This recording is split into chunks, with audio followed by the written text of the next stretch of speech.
what's up guys, it's Rambo Adventures with another video.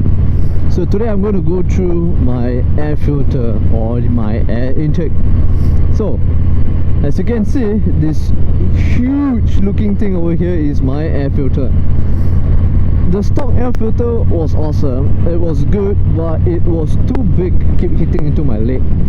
So I wanted to get a newer one because my end game plan is to get a stage 2 out of this bike. So the first thing I did was to change my air filter. So what I'm riding now, it's a Vance and Hines Monster Sucker. So Vance and Hines, it's an American brand. They've got lots of different kind of air filters. They've got the big sucker, which is the one that most of y'all know. The Monster Sucker is relatively new. Comes with this metal part, the bracket and the air filter itself. So the air filter is made of a polyester material, so you do not need what you call that, the air filter oil and that kind of stuff. It's said to be water resistant, but no, you can push it by saying it. I wouldn't really say it's super water resistant. There's a rain sock that comes with it. I normally put it on once I park my bike, and sometimes I do ride in the rain with it.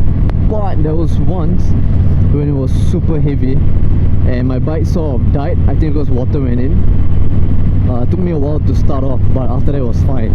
So since that day, I stopped riding with my rain sock, even in the rain. It rides good without the rain sock.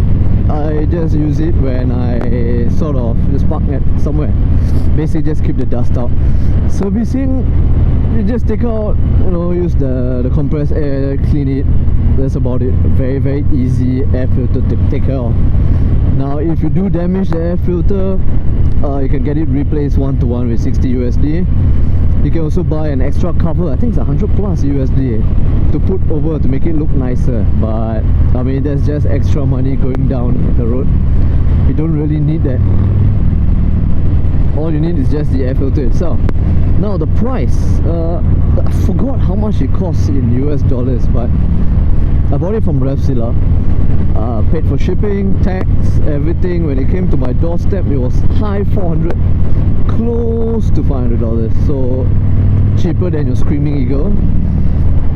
They weren't kidding when they call it Monster Sucker, because my bike is running very lean right now. Too much air flowing in, even with my exhaust. Yeah, I need to get it tuned.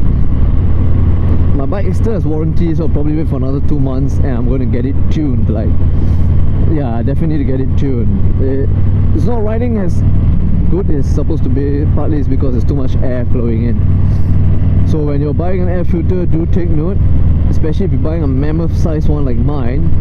Do make sure to get it tuned soon, and just beware. Sometimes if you install it wrongly, air does seep in. Like what happened to mine, air did slip in. So I had the workshop to fix it, seal it up, and now it runs much smoother.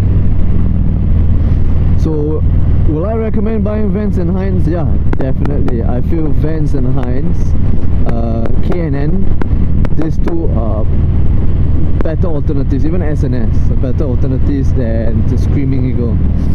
Screaming Eagle, if you have two, one is the smaller one with a cover, and you have a larger one. If you compare to the price, it's almost 2 to 3 times more.